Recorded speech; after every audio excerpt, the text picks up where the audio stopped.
નમસ્કાર દર્શક મિત્રો, કેટીવીના વિશેષ કાર્યક્રમ કૃષિ દર્પણમાં આપનું સ્વાગત છે। હું છું કમલેશ રોહિડા। દર્શક મિત્રો, કેટીવીના વિશેષ કાર્યક્રમમાં કૃષિ દર્પણમાં આજે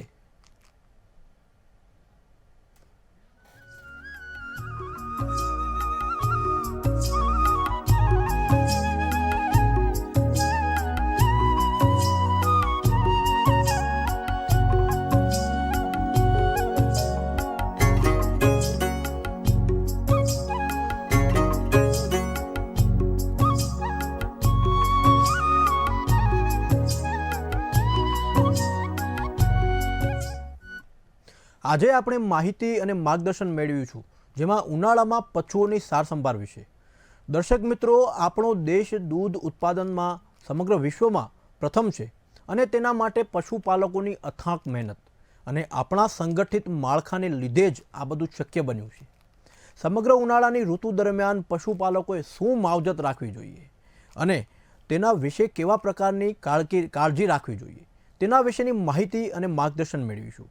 ત્યારે અમદાવાદના નાયબ પશુપાલક નિયામક ડૉક્ટર અમિત કાનાણી પાસેથી તમને જણાવી દઈએ, અમિતભાઈ કેટીવીના આજે રજૂ થવાના છે, કેટીવીમાં આપણી સાથે જોડાવાના છે।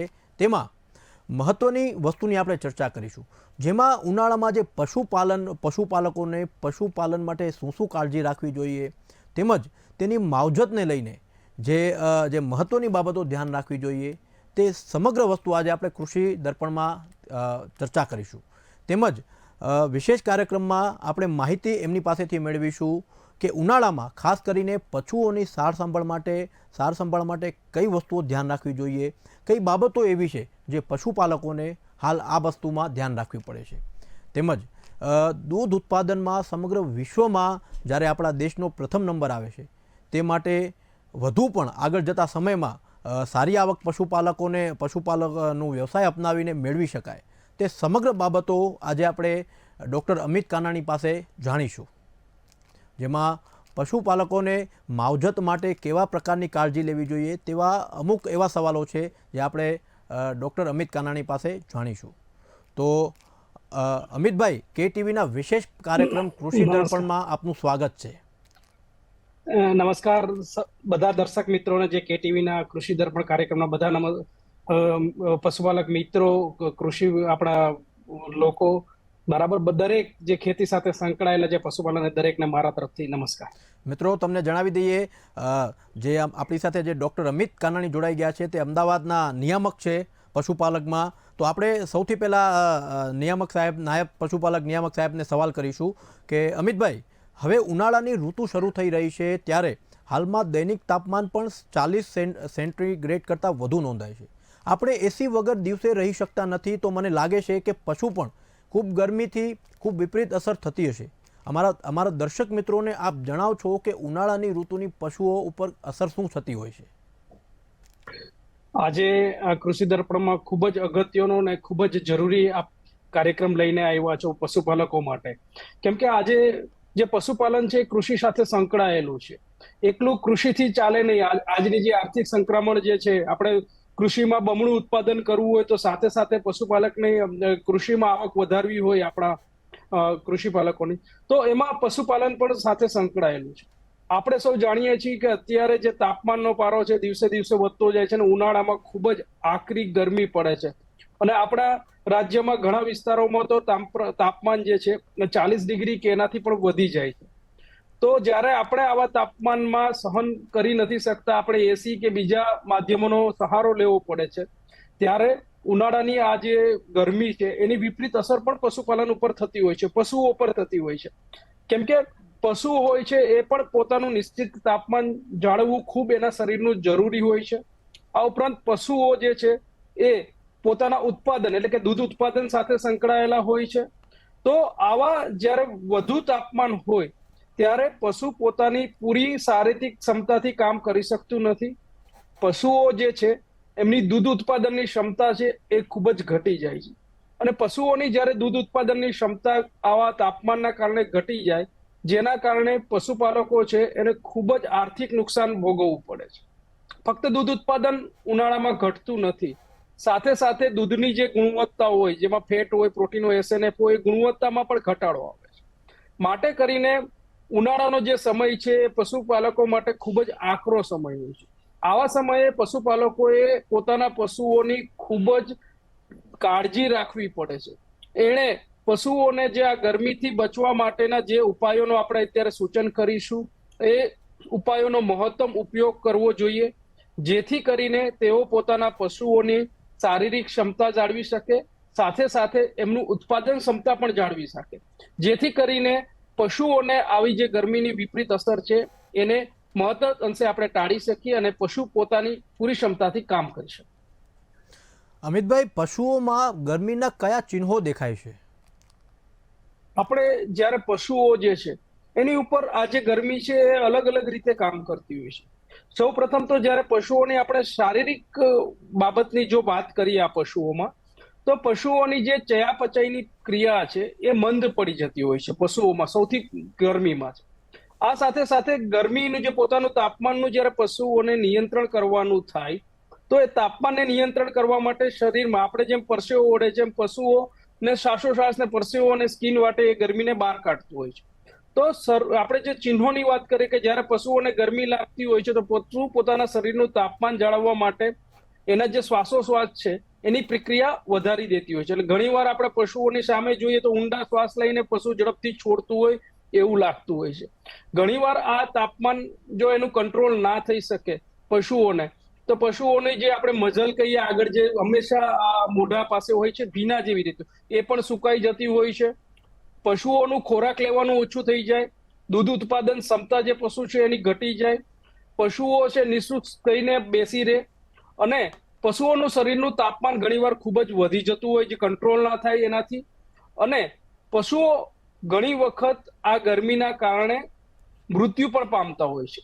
જો પશુઓ માદા પશુઓ હોય ગરમીમાં કે જે ગાભણ હોય, અને જો એમાં આ પશુઓની ગરમી વધારે પડે તો ઘણીવાર આવા માદા પશુઓ તરવાઈ પણ જતા હોય છે. એમ પશુઓની ઓવરઓલ જે આપણે પ્રક્રિયા કહીએ એની ઉપર આ પશુઓની ગરમીની અસર થતી હોય છે. હા, આપણે જાણીએ છીએ કે અલગ અલગ પશુઓ પર આ ગરમીની જે અસર હોય છે અલગ અલગ થતી હોય છે. પશુપાલકોને ખાસ કરીને આપણા વિસ્તારમાં જ્યારે દૂધ ઉત્પાદન છે ભેંસો સાથે વધારે સંકળાયેલું હોય છે, તો ભેંસોને આ ગરમીની વધારે અસર થતી હોય છે ગાયો કરતા. અને ગાયોમાં પણ ખાસ કરીને જ્યારે આપણે ક્રોસબ્રીડ ગાયો રાખતા હોય છે તો એક ક્રોસબ્રીડ ગાયોને ઉપર આ ગરમીની અસર વધારે થતી હોય છે. કેમ કે આપણી જે દેશી ગાયો જે છે એને આપણે ચામડીમાં અને ગળામાં ઝાલર કે એવું હોય છે, તો આ ઝાલર ને ચામડીને કારણે એ ગરમી જે છે વધારાની આપણા શરીરમાંથી પરસેવા વાટે બહાર કાઢી શકતું હોય છે. જ્યારે ક્રોસબ્રીડ ગાયોમાં જે સ્કિનની સંખ્યા ઓછી હોય જેથી એની તાપ સહન કરવાની શક્તિ ઓછી હોય છે, જેથી આપણી દેશી ગાયો કરતા ક્રોસબ્રીડ ગાયો છે એમાં આ ગરમીની અસર ખૂબ જ થતી હોય છે. એના માટે થઈને પશુપાલકોએ ખૂબ જ્યારે ક્રોસબ્રીડ વધુ દૂધ ઉત્પાદન માટે ક્રોસબ્રીડ ગાયો રાખતા હોય છે તો તેની સાથે સાથે ખાસ કરીને ઉનાળાની ઋતુમાં ખૂબ જ કાળજી રાખવી પડે છે પશુપાલકોએ. તો પશુપાલકો તમે જ્યારે આ ગરમીની વાત કરીએ તો એની પ્રજનન શક્તિ પર પણ એની અસર થતી હોય છે. અમિતભાઈ, હું હવે તમને આગળ સવાલ કરીશ જેમાં પશુઓનું દૂધ ઉત્પાદન પશુઓની પ્રજનન ક્ષમતા પર આધારિત છે, તો આ ઉનાળાની ઋતુનું પશુનું પ્રજનન ક્ષમતા પર શું અસર થાય છે તે જણાવો. આપણે પશુપાલકોને મેં હમણાં જ કીધું કે પશુઓ જે છે એને જે ઋતુ સાયકલ હોય છે એ બહારના બાહ્ય તાપમાન સાથે સંકળાયેલું છે. મોટા ભાગના જે આપણે જાનવરો હોય છે એનું ઋતુ ચક્ર જે છે એ ગરમી અને એના સાથે સંકળાયેલું છે, તાપમાન અને વાતાવરણ સાથે સંકળાયેલું હોય છે. ખાસ કરીને જ્યારે આપણે એની પ્રજનન કહીએ, કેમ કે જ્યારે આપણે પશુપાલન કરતા હોય છે ત્યારે એની પ્રજનન શક્તિ વધારે, જેટલા બચ્ચા વધારે આપે એટલું જ દૂધની એની પ્રક્રિયા છે દૂધ ઉત્પાદનની એ ચાલુ ને ચાલુ રહે. તો એવા સંજોગોમાં પ્રજનન ક્રિયા એની સતત રહેવી જોઈએ. જ્યારે ઉનાળામાં ખૂબ જ ગરમી આવે ત્યારે એની ઋતુ સાયકલમાં મંદ પડી જતી હોય છે. પશુઓ ગરમીમાં આવે તો મૂંગા આવતા હોય છે, એટલે ઘણીવાર ગરમીમાં ખાસ કરીને ભેંસો હોય છે ગરમીમાં આવે તો આપણે ખ્યાલ જ ના આવે, જેના કારણે આપણે કયા નિશ્ચિત સમયે પશુઓને બંધાવવું એ આપણને ખ્યાલ આવતો નથી, જેના કારણે આપણે એની ઋતુ સાયકલ જે છે એને ચૂકી જઈએ અને પછી જે પશુ છે એ પાછું ખાલી ફરે છે. ખાસ કરીને જે આ પશુઓની આ જે પ્રજનન છે ઘણીવાર મેલ પશુ હોય તો એમાં એના શુક્રાણુની આપણે જે છે સંખ્યા એ પણ ઘટી જતી હોય છે. આપણે જોઈએ છીએ કે એની વૃષણ કોથળીઓ છે શરીરના તાપમાનથી થોડી નીચે લટકતી હોય કેમ કે શરીરનું તાપમાન કરતા 2 ડિગ્રી ટેમ્પરેચર એના ટેસ્ટિસ કે વૃષણ કોથળીનું ઓછું હોય છે, જે શુક્રાણુ ઉત્પાદન માટે ખૂબ જરૂર. જ્યારે બાહ્ય વાતાવરણ જ આટલું હોય તો શુક્રાણુની સંખ્યા જે મેલના સિમેનમાં હોય એમાં પણ ઘટી જતી હોય છે, જેના કારણે પશુઓની જે બંધાવવાની શક્તિ છે એ પણ ઘટી જતી હોય. આમ મેલ અને ફિમેલ બંને પર આ જે પ્રજનન શક્તિ છે એના ઉપર પશુઓ અસર કરતી હોય છે. આ જે ગરમી છે ખૂબ જ. ડૉક્ટર અમિત, પશુને ગરમીથી બચાવવા પશુપાલકે શું માવજત રાખવી જોઈએ?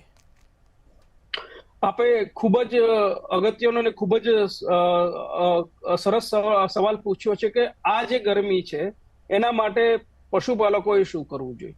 પશુપાલકોએ 2 થી 3 પ્રકારની કાળજીઓ જુદી જુદી રાખવાની થતી હોય છે.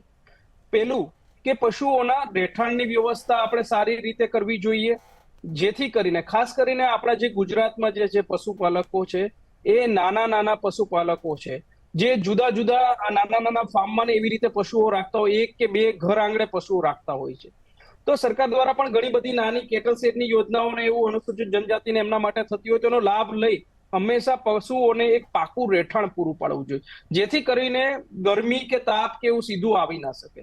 જો પશુપાલક પોતાના પશુઓને આવું રહેઠાણ પૂરું ના પાડી શકતો હોય તો એટલા જ્યારે આવી ગરમીનો સમય છે ત્યારે પશુઓને વૃક્ષોને નીચે બાંધવા જોઈએ, જેથી છાયડાવાળા મોટા ઘટાદાર વૃક્ષો એના નીચે, કેમ કે વૃક્ષોની નીચે જે છે એ વાતાવરણના તાપમાન કરતા 2 થી 3 ડિગ્રી તાપમાન ઓછું હોય છે.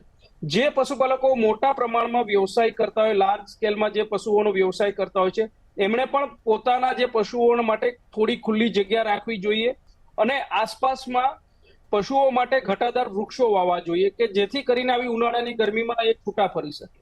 આ ઉપરાંત જો શેડ આપણે પશુઓ માટે પતરાવાળો કે એવો રાખતા હોય છે તો એની ઉપર આપણે ઘાટો કડી ચૂનો કરી દેવો જોઈએ. જો આવો ચૂનો કરવાથી એ પતરાઓ તપે નહીં. આપણે ડાંગરના પૂડા કે બીજા કોઈ સૂકા પૂડા હોય એનું ઉપર છાજલા ઉપર નાખી દેવા જોઈએ. આવું છાજલા ઉપર આવું કામ કરવાથી પશુપાલકોને જે આ ગરમી ને તાપ જે છે એ ઘટી શકે.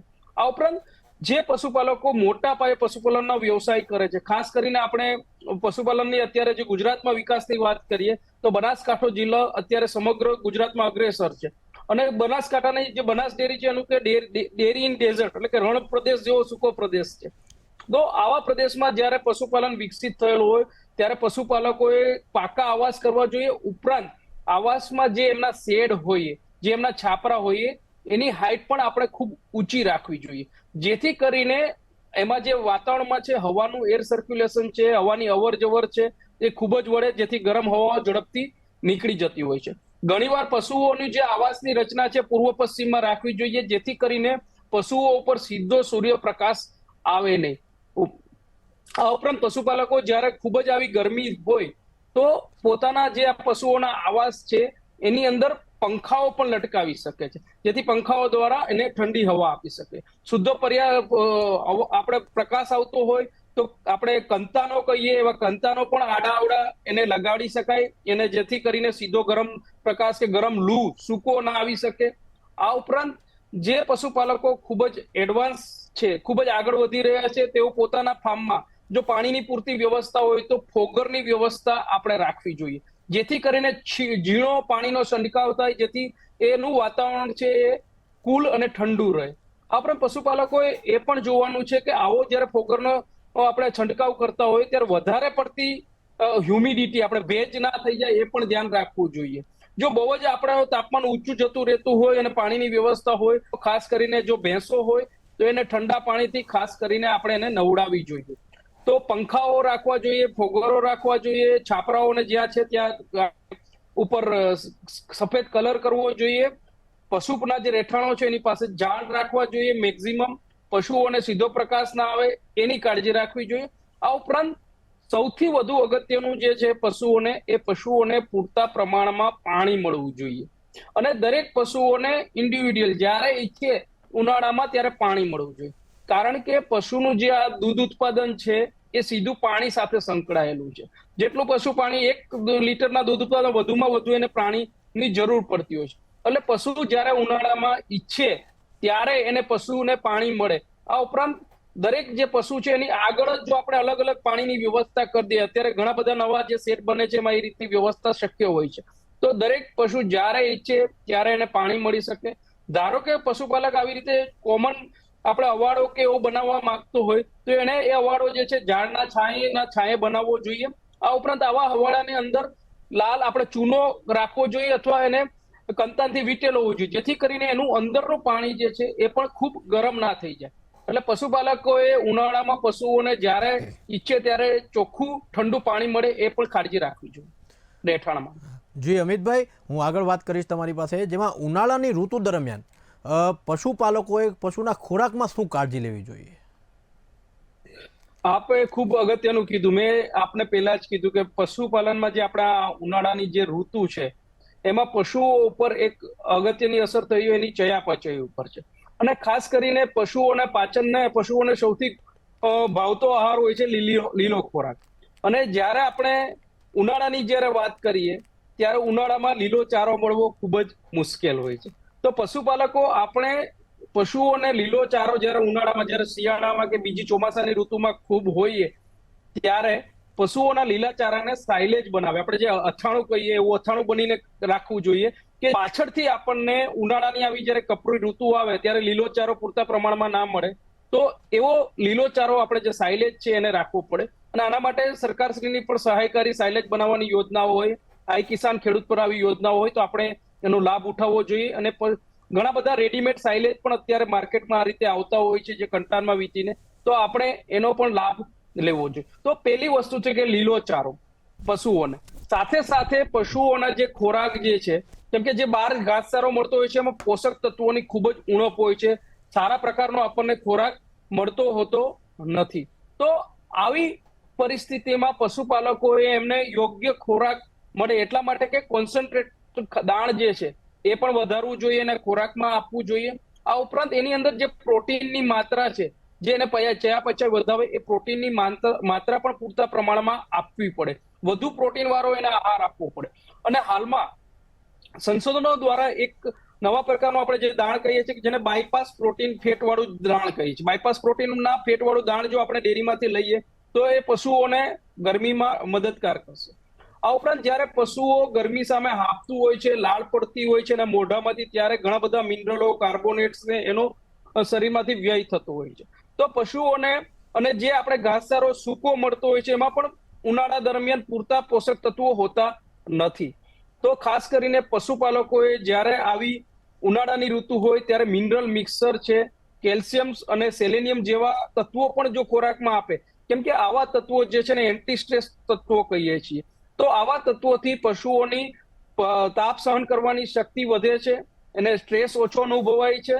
તો આવા તત્વો મિનરલ મિક્સરની અંદર આવે એવા મિનરલ મિક્સરો આપવા જોઈએ. આ ઉપરાંત વિટામિન એ છે, વિટામિન ઈ છે, વિટામિન સી જે છે એવા તત્વો પણ આપણે એના ખોરાકમાં આવી જાય, આવરી લેવાય તો એની કાળજી આપણે રાખવી જોઈએ પશુપાલકો. ડૉક્ટર અમિત, પશુપાલકો ઘેટાં અને બકરા પણ રાખતા હોય છે, તો તેઓએ શું કાળજી રાખવી જોઈએ? આપે દરેક અત્યારે જે આમ છે ગુજરાતનું એ દરેક ક્ષેત્ર આગળ વધી રહ્યું છે. લોકો પશુપાલનની સાથે સાથે ઘેટા અને બકરા પણ રાખતા હોય છે ને આપણી ખાસ કરીને એક કોમ્યુનિટી જે લોકો હોય છે ઘેટા બકરાને ખૂબ રોડ ઉપરથી ચરણ્યા માટે લઈ જતા હોય એને લોકો હાલતા ને ચાલતા હોય. તો ઘેટા અને બકરાનું જે આ ચરિયાણ જે છે, આ બાબત છે, એમાં ખાસ એ લોકોએ કાળજી રાખવી જોઈએ. હું એક વસ્તુ કહીશ કે અત્યારનું જે તાપમાન જે રીતે પૃથ્વીનું ને બધું વધી રહ્યું છે તો એ તાપમાનને ધ્યાનમાં રાખીને ઘેટા અને બકરાની જે જાત છે એને તાપ સહન કરવાની શક્તિ ખૂબ જ વધારે હોય છે જે આપણી ગાયો ને ભેંસો કરતા. એટલે એ કુદરતી રીતે એ તાપને સહન કરતા હોય છે પણ તેમની પર અસર જે છે, કેમ કે આને માઇગ્રેટરી રૂટ જ્યારે લીલું ઘાસ મળતું હોય, વરસાદ પડતો હોય ત્યારે પોતાના વતન હોય છે ને વરસાદ ના હોય ત્યારે કચ્છ ને સુરેન્દ્રનગર ને ભાવનગર જિલ્લામાંથી માઇગ્રેશન કરીને બીજા. તો આવા પશુઓને જ્યારે ખૂબ ગરમીનો પીરિયડ હોય ત્યારે એમને ચલાવવા સિવાય કોઈ ઝાડની નીચે એમને રેસ્ટ આપવો જોઈએ. એમને જે પૂરતા પ્રમાણમાં પાણી મળે એની કાળજી રાખવી જોઈએ. અને આવા પશુઓ જે છે એ તાપની સામે વધુ પડતું સહન કરતા હોય. પશુઓને ઘણીવાર આવી ગરમી અને ત્રાસના કારણે ઘણા બધા રોગોનો શિકાર બનતા હોય છે. તો આવા પશુઓમાં જ્યારે પણ પશુપાલન વિભાગ દ્વારા જુદા જુદા પશુઓની રસીનું કરણનું અભિયાન ચાલતું હોય છે, પીપીઆર ની રસીનો અભિકરણ હોય છે, તો આવા રસીકરણથી પશુઓને પ્રોટેક્ટ કરવા જોઈએ છે જેથી કરીને પશુઓ આવા રોગની સામે રક્ષણ મળી શકે, ખાસ કરીને ઉનાળાની ઋતુઓમાં. આ ઉપરાંત બીક્યુનો રોગ છે, એને પશુઓને છે માઇકોપ્લાઝમાનો રોગ છે કે આવું કોઈ પણ રોગ થાય તો પશુઓ ઝડપથી બીમાર પડી જતા હોય ગરમીના સ્ટ્રેસના કારણે. તો આવા પશુઓને ડીવર્મિંગની કાળજી પણ ખાસ રાખવી જોઈએ. ડૉક્ટર અમિત, હાલમાં ક્લાઇમેટ ચેન્જનો ખૂબ જ ચર્ચા થાય છે અને આ વાતાવરણની ગરમી બરફના ગ્લેશિયર પીગળવા અને કમોસમી વરસાદ વગેરે માટે ગ્રીન હાઉસ ગેસને પણ જવાબદાર ગણે છે. ત્યારે આપણો દેશ પશુપાલનમાં પશુની સંખ્યામાં સમગ્ર વિશ્વમાં મોખરે છે. તો શું તેના દ્વારા થતા ઉત્સર્જનથી વાતાવરણને નુકસાન થાય ખરા? આ ખૂબ જ અગત્યનો જયારે વાત કરતા હોય જ્યારે બંને બાજુ વિચારવું. આપણે જેમ કે પશુપાલનનો વિકાસ કરીએ તો ઘણા વિકસિત દેશો હોય છે એ ઘણીવાર એવો પ્રશ્ન પણ ઉઠાવતા હોય છે કે વધુ પશુપાલન કરતા હોય તો ગ્રીન હાઉસ ગેસીસ. આ ગ્રીન હાઉસ ગેસીસ વિશે પશુપાલકોને જણાવીશ કે આપણું જે પૃથ્વીનું જે આવરણ છે એ પૈકીનું એક આવરણ આખું ગેસોનો બનેલો હોય છે, જેમાં કાર્બન ડાયોક્સાઇડ છે, મિથેન છે, નાઇટ્રોજન છે. આવા ગેસો આવા ગેસો જે સૂર્યપ્રકાશના જે કિરણો છે એને પકડીને પોતાની અંદર સમાવી લેતા હોય છે, જેના કારણે આપણું પૃથ્વીનું વાતાવરણ છે થોડું ગરમ રહેતું હોય છે, જેના કારણે આપણા માણસો છે એને રહેવા માટે અનુકૂળ રહેતું હોય છે. અને જ્યારે આપણે પશુપાલન કરતા હોય છે અને પશુઓના ખોરાકમાં આપણે જ્યારે ખોરાક આપતા હોય ત્યારે પશુઓમાંથી પણ આવા મિથેન પ્રકારના ગેસ નીકળતા હોય છે. પણ મારે લોકોને સુધી એક વાત કહેવી છે કે જે કઈ અભ્યાસના તારણો આવેલા છે, ખાસ કરીને ગ્રીન હાઉસ ગેસની જે મિથેનની આપણે જે પશુઓમાંથી એ આપણા મિલ્કના પશુઓ જે છે એનામાંથી ઘણા ઓછા નીકળતા હોય છે, મીટ પ્રકારના પશુઓ એમાંથી વધારે નીકળતા હોય છે. અને પશુઓમાંથી આવું જે મિથેન છે એ બાયોજેનિક પ્રકારના મિથેન હોવાથી ઝડપથી 10 કે 8-10 વર્ષમાં વિઘટિત થતા હોય એટલું નુકસાનકારક કરતા હોય. એના કરતા પણ વધારે ઝડપથી વધારે જે મોટા એના તમે એરિયાઝ જો ગ્રીન હાઉસ ગેસીસ ક્યાંથી નીકળે છે તો મોટા સિટી જે છે જેમાં વ્હીકલ્સના પ્રદૂષણો છે, ઔદ્યોગિકરણના કારણે જે પ્રદૂષણો છે એના કારણે આ ગ્રીન હાઉસ ગેસીસ વધી રહ્યા છે. પશુપાલન એ ગ્રીન હાઉસ માટે એટલું જવાબદાર નથી. અને પશુપાલન ક્ષેત્રે એક ઉમદા તક પણ રહેલી છે કે મિથેન ને આ જે બધા ગેસો છે એને આપણે એનર્જીમાં પણ કન્વર્ટ કરી શકાય. આ ગરમીની જે એનર્જી છે જેના માટે ગોબર ગેસ પ્લાન્ટ છે, બાયોજેનિક પ્લાન્ટ છે અને ઘણી ડેરી હવે આ વિસ્તારમાં આગળ વધી ગઈ છે કે જે પશુઓના ગોબર એટલે પશુઓમાં ફક્ત દૂધમાંથી કે મીટમાંથી કે બીજામાંથી નહીં પણ પશુની દરેક જે ઉત્પાદનની વસ્તુઓ છે, મળમૂત્ર અને ગોબર છે એમાંથી પણ પૈસા મળે. તો ડેરી આ જે ગોબર છે એને ગ્રીન હાઉસ ગેસીસ અને ગેસ જે છે એમાંથી નીકળે અને સીએનજી કે બીજા ગેસમાં એને કન્વર્ટ કરી દે અને આજે ગેસનું પેકેજિંગ અને એ લોકો વેચી શકે, જેથી પશુપાલકને પણ ઉત્પાદન મળે, જે ઇલેક્ટ્રિસિટીને ઉર્જામાંથી પણ મળે અને આવી ક્લીન ઉર્જાઓ આપણને મળતી રહે કે જે લાકડો ને કોલસાના બારવા કરતા પણ આ ચોખ્ખી ઉર્જા આપણને મળે છે કે જેમાં હવાનું પ્રદૂષણ ઓછું ફેલાતું હોય છે. તો આપણે આ પશુપાલનમાં જે આગળ વધી રહ્યા છે તો ગ્રીન હાઉસ ગેસની ચિંતા કર્યા સિવાય આપણે જે પશુપાલકો છે એની દરેક વસ્તુઓનો આપણે પૂરતો ઉપયોગ કરીએ. બરાબર, આવા ગોબર ગેસના પ્લાન્ટ હોય અથવા સામૂહિક આવા પ્લાન્ટ બનાવીએ જેથી કરીને આપણી પશુની કોઈ પણ આડ પેદાશ છે એનો આપણે પૂરેપૂરો ઉપયોગ કરીએ અને આખા સમાજનું ઘડતર.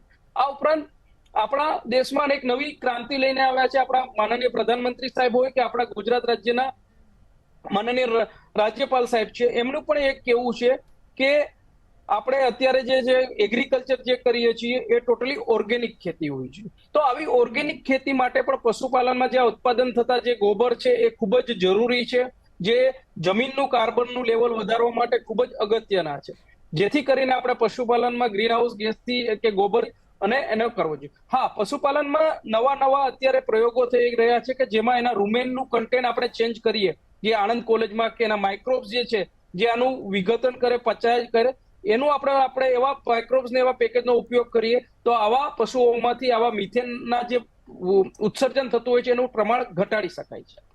જી કાનાણી સાહેબ, આપે અમારા દર્શક મિત્રોને ખૂબ સારી માહિતી આપી છે પશુઓની સાર સંભાળ માટે. અમારી સાથે જોડાવા બદલ આપનો ખૂબ ખૂબ આભાર. આપે જોયું કે કૃષિ દર્પણમાં અમે આજે મહત્વની ચર્ચા કરી હતી કે પશુઓની સાર સંભાળ માટે કયા મહત્વના મુદ્દાને ધ્યાને રાખવો જોઈએ, એમના ખોરાકને લઈને અથવા ગરમીમાં કયા પ્રકારના પશુપાલકોને બધી ધ્યાન રાખવું જોઈએ, તે બધી બાબતોની આજે ચર્ચા કરી છે.